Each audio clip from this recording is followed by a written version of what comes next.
गुजरात की साबरकांठा लोकसभा बैठक से भारतीय जनता पार्टी ने भीकाजी ठाकुर को बदलकर शोभना बारैया को टिकट दी है। शोभना बारैया के नाम के ऐलान के बाद साबरकांठा की भाजपा प्रत्याशी ने अरवली के प्रसिद्ध शामणाजी मंदिर पहुंचकर दर्शन किए।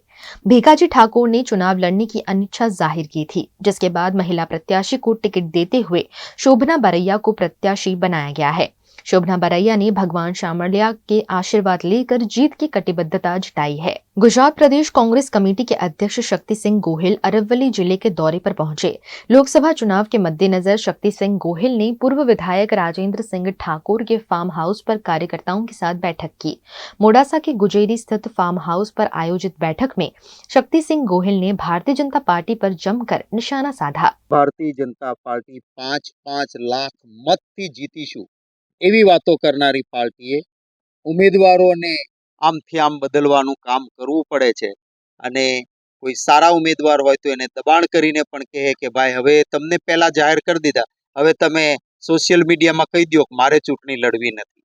તો આ રીતે ભારતીય જનતા પાર્ટીના કાર્યકરો અને નેતાઓમાં પણ એક જબરજસ્ત અસંતોષ ઊભો થયો છે। અહંકારથી ચાલતી ભારતીય જનતા પાર્ટીએ એમના જ નેતાઓને કાર્યકર્તાઓને અપમાનિત કરવાનું કામ કર્યું છે, એનું આ પરિણામ છે। ભારતીય જનતા પાર્ટી કામના બદલે કારનામા કર્યા છે અને લોકોના રોષની સામે લાચાર છે। હવે આમથી આમ અમારા સૌરાષ્ટ્રમાં કહેવાય છે કે થીગડા દેવાનું કામ કરે છે। એટલે ખરા અર્થમાં જે ગેરંટીઓ આપી હતી એ ગેરંટીઓમાં ભારતીય જનતા પાર્ટી ફેલ રહી। તમે જુઓ, પહેલી ચૂંટણી વખતે કહ્યું હતું 2 કરોડ નોકરીઓ ખોલીશું। નવી નોકરીઓ તો ન ખોલાણી, પણ જેની હતી એની પણ જતી। ખેડૂતની આવક બમણી કરીશું। ખર્ચા ખેડૂતના બમણા થયા, આવક તો ક્યાંય બમણી નહીં થઈ। કાળું ધન લાવીશું। કાળું ધન તો આવ્યું નહીં, કાળું ધન ઉલટાનું વધી ગયું। હમણાંના જ આંકડા છે, દરેકના ખાતામાં 15 લાખ નાખી દઈશું। કોઈના ખાતામાં 15 લાખ રૂપિયા આવ્યા નહીં। જે લોકોએ આશા રાખી હતી કે ભારતીય જનતા પાર્ટી આવશે તો મોંઘવારી જતી રહેશે, એના બદલે 400 રૂપિયાનો ગેસનો બાટલો 1100 સુધી પહોંચાડ્યો।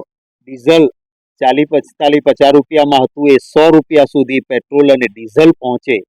મોંઘવારીમાં લોકો પરેશાન અને 1% ભાજપના માનીતા છે એ માલામાલ થઈ ગયા। એના દુનિયામાં અને એશિયામાં નંબર વધ્યા। એટલે જનતાનો આક્રોશ છે। જનતા જનાર્દન લોકશાહીમાં મહાન છે અને મને વિશ્વાસ છે કે ગુજરાતની જનતા એ ભારતીય जनता પાર્ટીને પાઠ ભણાવશે।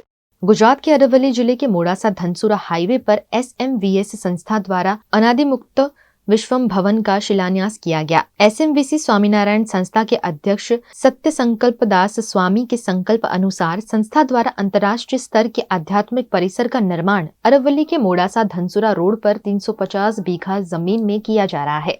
इस निर्माण के शिलान्यास कार्यक्रम में गुजरात राज्य के मुख्यमंत्री भूपेंद्र पटेल, राज्य मंत्री कुबेर डिंडोर, भीकू सिंह परमार, गुजरात कांग्रेस अध्यक्ष शक्ति सिंह गोहिल समेत के राजनीतिक अग्रणियों, संतों और अनुयायियों की बड़ी संख्या में उपस्थिति रही। आज SMVS स्वामीनारायण संस्था द्वारा अरवली जिला में 350 वीघा जेटली जमीन में एक दिव्य आध्यात्मिक संकुल शिलान्यास थयो छे। આજનો ધૂળેટીનો દિવસ એટલે સંસ્થાના સંસ્થાપક ગુરુદેવ પરમ પૂજ્ય બાપજીનો 92મો પ્રાગટ્ય દિન અને તેમના દ્વારા આદરેલા કાર્યનું આજે સંસ્થાના વર્તમાન ગુરુ પરમ પૂજ્ય સત્યસંકલ્પ સ્વામી શ્રી એમના દિવ્ય હસ્તે અને ગુજરાત રાજ્યના માનનીય મુખ્યમંત્રી શ્રી ભૂપેન્દ્રભાઈના હસ્તે આજે શિલાન્યાસ વિધિ અહીંયા ભવ્યતાથી સંપન્ન થયો છે અને આ કાર્યક્રમ અત્યારે અહીંયા ઉજવાઈ રહ્યો છે। આ દિવ્ય સંકુલ અનાદિમુક્ત વિશ્વમનું સર્જન થઈ રહ્યું છે।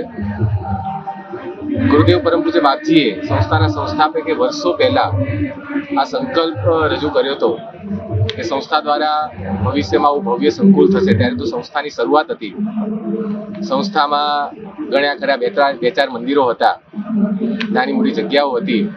ત્યારે વર્ષો પહેલા ગુરુદેવ પરમ પૂજ્ય બાપજીએ આ સંકલ્પ કરેલો, જે સંકલ્પને આજે ગુરુવરે પરમ પૂજ્ય સ્વામીશ્રી એમના શિષ્ય ગુરુદેવ બાપજીના શિષ્ય પરમ પૂજ્ય સ્વામીશ્રી દ્વારા આજે આ સંકલ્પ સાકાર થઈ રહ્યો છે। ગુરુદેવ પરમ પૂજ્ય બાપજીના સંકલ્પને સાકાર કરવા માટે છેલ્લા 5 વર્ષથી સંસ્થા દ્વારા ગુજરાતના વિભિન્ન પ્રદેશ વિભિન્ન વિસ્તારોની અંદર આ જગ્યાનું શોધવાનું સંપાદન કરવાની પ્રવૃત્તિ ચાલતી હતી. સ્વયં ગુરુજીએ પણ અનેક જગ્યાઓમાં મુલાકાત માટે વિઝિટ માટે પધારેલા, દ્રષ્ટિ કરવા માટે પધારેલા. અમે સંતોની અને હરિભક્તોની અમારી ટીમ હતી, એમણે લગભગ 250 જેટલી જગ્યાઓ જોઈ હશે. પણ આજથી બરાબર 1 વર્ષ પહેલા ગુરુવર્ય પરમ પૂજ્ય સ્વામીશ્રીને જ્યારે 13 જાન્યુઆરી 2023ના રોજ સૌ પ્રથમ વખત આજ ભૂમિ ઉપર દ્રષ્ટિ કરાવી અને આ ભૂમિ ઉપર આવતાની સાથે ગુરુજીએ કીધું કે બસ ભગવાનનો સંકલ્પ આ ભૂમિ ઉપર આ ભવ્ય સંકલ્પ સાકાર કરવાનો છે અને આદિમુક્તિ વિશ્વમ સર્જન કરવાનો છે, એટલે આમાં આગળ વધો. જનરલી આટલી મોટી જમીનને સંપાદન કરવી એ નાની વાત હોતી નથી.